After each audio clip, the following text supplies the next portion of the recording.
앞서 민주당이 오늘까지 이른바 쌍특검법 수용을 하지 않게 된다면 한대행을 탄핵하겠다고 데드라인까지 제시했기 때문인데요. 야당의 거센 탄핵 공세에도 한대행은 흔들리지 않았습니다. 한대행을 압박하는 민주당 목소리부터 들어보겠습니다. 내란 속의 꼭두각시 한덕수를 규탄한다. 한덕수 총리가 24일까지 특검법을 공포하지 않는다면 민주당은 즉시 절차를 밟겠습니다. 탄핵 절차 비협조하고 있지 않습니까? 특검 반대로 수사 방해하고 있지 않습니까? 이게 내란 동조 아니면 뭐겠습니까? 당 분위기는 정도성 아니다. 언제 탄핵안을 내도 당내에서 이견이 있거나 이런 상황이 아니라는 것을 분명하게 말씀을 드립니다. 민주당의 거센 압박에도 불구하고 한덕수 대행은 흔들리지 않았습니다. 방금 전 끝난 국무회의에서도 한 권한대행은 법안을 상정조차 하지 않았다고 합니다. 자, 한덕수 법률안 상정조차 안 했다. 이제 쌍특검, 김건희 여사 특검법과 내란 특검법 이 두 가지를 일단 상정하지 않았습니다. 그래서 지금 더불어민주당의 앞으로의 행보가 더 궁금해지는데 일단 정부 관계자는 야당이 압박한다고 해서 이틀 만에 공포해서는 안 된다. 불쾌감까지 드러낸 그런 상황입니다. 제2요구권의 행사 시한은 1월 1일까지인데 더불어민주당이 24일 오늘까지 하지 않으면 탄핵 소추하겠다라고 이야기를 한 터라서 아마 한덕수 권한대행의 행보에 굉장히 많은 사람들의 관심이 집중됐었는데 한덕수 권한대행은 상정조차 하지 않았습니다. 자, 그리고 오늘 8시에 국무회의가 있었고 8시 반에 그 결과가 나왔는데요. 한덕수 권한대행은 이런 이야기를 했습니다. 자, 특검, 헌법재판관 임명, 여야 타협안 마련해 주길 바란다라는 입장을 또 밝혔고요. 그리고 여야가 타협안을 토론하고 협상하는 것부터 시작해야 한다. 그리고 국회의장이 중심이 되어서 국회가 해법을 마련할 거라 이렇게 굳게 믿는다라고 이야기를 했습니다. 특검법과 관련된 부분들 그리고 헌법재판관 임명과 관련된 부분들 이 부분들에 대해서 조금 더 신중하게 접근할 필요가 있다는 입장을 밝힌 것이고 그리고 여야 타협안을 마련해 주길 바란다라고 얘기를 했던 걸 보면 여러 가지로 어쨌든 국회에 한 번 더 논의를 좀 해달라. 제의를 좀 해달라 이런 지금 입장인 것으로 전해지고 있습니다. 자, 송국권 본부장께서는 어떻게 좀 보셨습니까? 일단은 정치권에 다시 한번 공을 넘긴 거죠. 네. 여야가 머리를 맞대 달라 이렇게 이야기를 했어요. 네. 그래서 당장 26일 날 열리기로 되는 여야정 협의체에서 네. 이 문제가 다뤄질 수도 있다는 지금 전망이 나오고 있습니다. 그렇습니다. 그런데 여야정 협의체에서 이게 합의될 수가 없는 내용들이거든요. 그렇기 때문에 다시 이게 공이 다시 한덕수 대행에게 다시 날아갈 수밖에 없는 구도예요. 그것도 한덕수 대행은 어떻게 할 것인가. 물론 지금은 일단 정치권에 공을 넘긴 것은 의견 수렴 과정을 지금 거치는 것이다. 이렇게 네. 보는 것이고 그때 양곡법을 비롯해서 6개 법안도 거부권을 행사를 이미 했지 않습니까? 그렇습니다. 했고 또 이번에도 이 김건희 여사 특검법은 좀 위헌성이 있다. 그 특검 추천 과정에서 그리고 또 소위 내란 특검법은 지금 다른 그 상처 특검법도 다 있고 한데 또 공수처가 수사를 진행 중인데 굳이 필요한가 뭐 이런 부분까지 다 종합적으로 검토를 해서 네. 결론을 내릴 텐데 저는 이재명 대표가 불과 네. 며칠 전에 한덕수 그 권한대행을 탄핵을 하면은 국정에 혼선이 온다고 이야기를 했어요. 그렇습니다. 그런데 그 다음부터는 그 뭐 최고위원이나 원내대표가 한덕수 대행에게 마치 우리 말을 고분고분 들으면은 그대로 대응으로 갈 것이고 우리 말을 듣지 않으면은 탄핵을 할 거라는 식으로 계속 나오거든요. 네. 그리고 특히 이게 1월 1일까지인데 특검법 거부권 시한이 이걸 날짜까지 딱 정해줘서 그러니까는 민주당의 정치 스케줄에 맞춰서 날짜를 정해줘서 이때까지 여기까지 공표를 하지 않으면 탄핵하겠다 그렇죠. 이렇게 하는 것은 네. 저는 지금 그러니까 국정을 운영을 하고 있잖아요. 한덕수 대행은. 네. 그런데 국정을 제대로 운영하지 못하도록 하는 그런 정치적 계산이 깔려 있다고 봅니다. 알겠습니다. 자, 윤기찬 변호사님 일단 뭐 한덕수 권한대행이 저렇게 이제 오늘 입장을 밝혔는데요. 상정도 하지 않고 민주당이 탄핵을 하겠다라고 좀 으름장을 놓고 있지만 실제 탄핵까지 이어지지 않을 거라는 계산이 좀 깔려 있었던 걸까요? 어떻습니까? 일단 말로만 보면은 여야가 다시 논의를 해달라라는 것은 거부하겠다는 거죠. 네. 현재까지는 거부권을 그렇죠. 행사하겠다. 네. 그러면 이제 환부 요구잖아요. 그러니까 보내서 그 제2요구이기 때문에 실제는 여야가 내가 보낼 테니까 여야가 다시 한번 논의해라. 그래서 국회에서 해결할 몫이라고 얘기를 하는 겁니다. 그러니까 탄핵 여부에 불문하고 나는 내 생각대로 하겠다라는 취지도 저는 들리고요. 네. 그러니까 사전에 만약에 이게 여야정 협의체에서 어떻게 하겠다라는 결론을 낸다 하더라도 이게 되돌아가는 수밖에 없는 거기 때문에 거부권을 전제로 한 권한대행의 말씀이 아닌가라는 생각이 들고 네. 탄핵 같은 경우에는 법률적으로 가능한지 여부 정득수 관련해서 상당히 논란들이 많은데 그렇죠.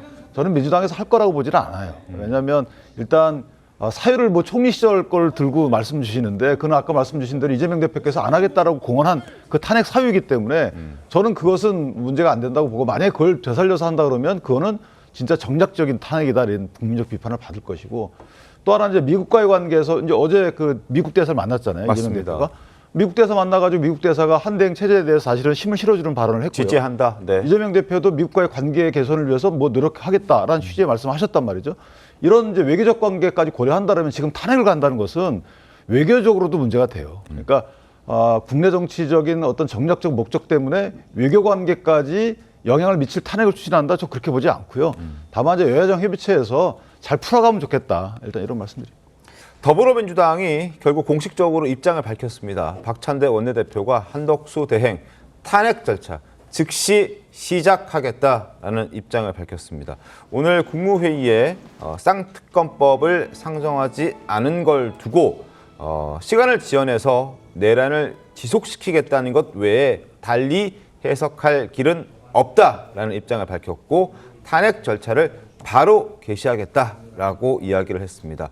내란의 잔부를 진압할 게 한덕수 총리였는데 이걸 하지 못했다라는 것이고 지금 뭐 3분의 2 이상 돼야 된다 정족수가 뭐 이런 얘기 재적 의원이 3분의 2 이상 돼야 된다 뭐 이런 얘기들이 있지만 그것은 틀린 이야기다. 그러니까 재적 의원 과반수 찬성으로 가능하다는 점을 다시 한번 분명해 둔다라고 강조를 하면서 즉시 탄핵 절차를 시작하겠다라는 입장을 내놨습니다. 저거는 근데 사실 좀 우려되는 부분은 이게 실제 한덕수 대행에 대해서 뭐 탄핵을 하고 그다음에 다음 순위가 대통령 권한대행을 직무 수행하게끔 이어지는 뭐 나라 전체로 볼 때는 이렇게 큰 그림이 있지만 실제로 보면 민주당 입장에서 보면 저렇게 탄핵 절차를 시작하겠다는 부분은 나중에 국회에 보고하고 그다음에 보고된 때로부터 24시간에서 72시간 내에 표결에 붙여지잖아요. 네. 그 기간을 최대한 활용해서 만약에 표결 시점을 최대한 늦추게 되면요.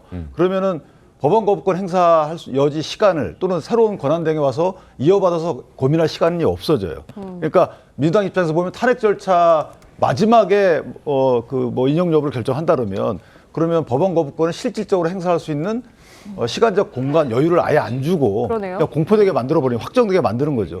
만약에 그런 정략적 목적이 있다면 정말 민주당은 그거는 조금 반성해야 될 부분이 없잖아요. 본회의가 당장 26일 26일과 있죠. 7일 이렇게 이틀간 예정이 돼 있는데 민주당 지금 27일 날 올리겠다는 거거든요. 그러니까 그로부터 72시간이면 한 30일 정도 되는 거고. 그러니까 임박 딱 맞는 거죠. 그렇죠. 그게. 거부권 행사 기한이 1월 1일까지니까 그러니까 차기 권한대행은 이틀 정도 시간밖에 불가능한 없이 겁니다. 하는 거잖아요. 그럼 사실상 이제 거부권 행사 여부는 고민할 시간도 없이 이렇게 결정하게 되는 상황이 초래될 수 있다. 그 사이에 또 탄핵을 하겠다라고 압박할 수도 있는 거고요.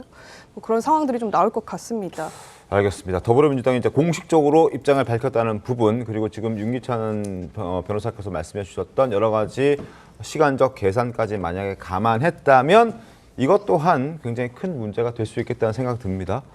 그러니까 지금 뭐 여야정 협의체를 26일 날 첫 회의를 한다고 했고 또 국정안정화 협의체를 만들자고 이야기를 했고 한데 그러면 그것들은 그러면 총리가 다시 권한이 정지가 되면 그것도 다 무효가 되는 거잖아요. 그러면 도대체 어떤 것을 노리고 어떤 것을 목표로 해서 이런 일을 하는지 모르겠지만 이게 또 새로운 논란거리가 시작이 됩니다. 의결 정족수 문제.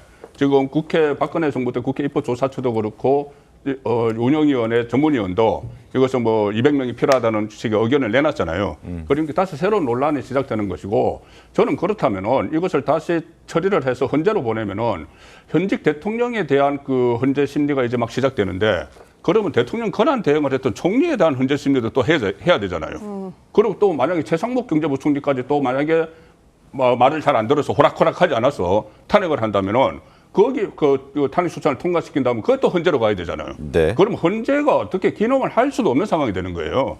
그래서 저는 이것이 과연 국가를 위해서 이렇게 그 생각을 하고 실행을 하는 것인지 그냥 어떻게 보면 좀 적극적이라는 생각까지 들 정도로 좀 무모하다는 그 평가를 하고 싶습니다.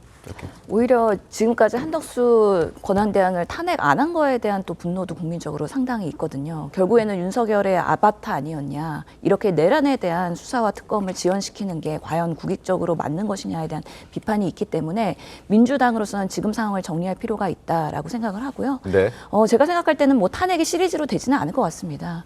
왜냐하면 최상목 경제부총리 다음에는 이주호 장관이기 때문에 그런 방식으로의 권한을 이양하는 방식으로까지 무리수를 두지는 않을 것 같고 한덕수 총리에 대한 그런 역할에 있어서의 적정성에 대한 판단이 지금 있는 것이기 때문에 아직까지는 뭐 1월 1일까지 국무회의가 남아있고 총리가 명확하게 입장을 밝히면서 제대로 이런 상황에 대해서 정리를 하겠다는 의지를 보이는 것도 한 방법이라고 생각이 되는데 그 전까지의 여러 변수들이 있고 지금 뭐 시간에 대한 계획적인 그런 의도가 있는 거 아니냐라고 생각을 하는데 지금 12월 3일 이후에 이미 벌써 21일이라는 시간이 지났는데 정말 21일이 어떻게 보면 몇 달 같은 시간이었거든요. 빠르게 정리를 하고 이 국면을 수습할 수 있는 권한 대행이 나타나서 조금 더 적극적으로 임할 필요가 있지 않나라는 기준으로 봤을 때는 탄핵도 불가피할 수 있다라고 생각을 합니다.